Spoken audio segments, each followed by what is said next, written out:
Hello everyone. Today we shall look into add columns and select columns functions.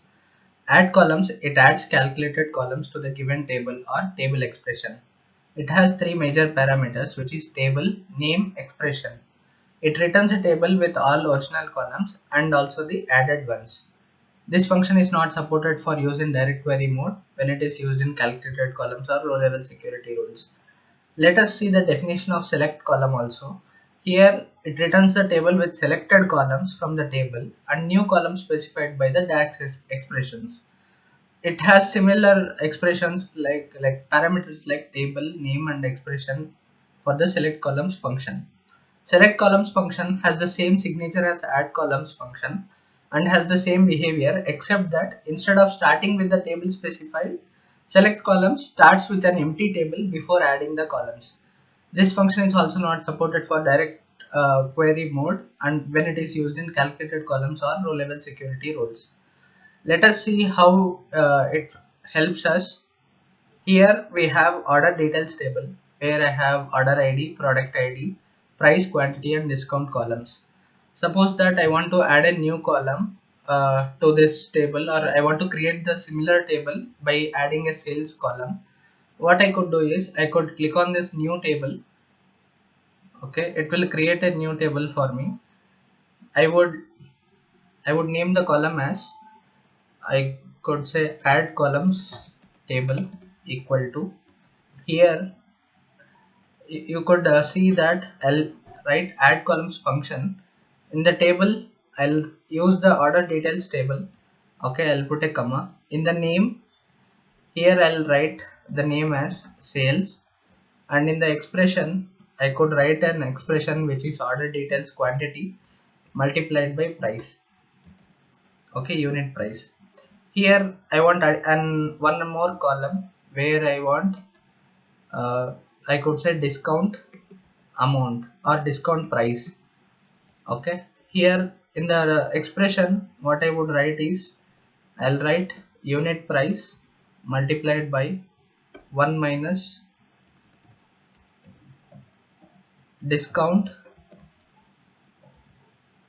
close the parenthesis, and we can add additional columns if we want. I want these two columns with these two expressions. I'll click over here. You could see the output. Here we have the sales column and this is my discounted price after calculating the discount. Okay, here you could see that there are various discounts and the discounts prices are calculated accordingly.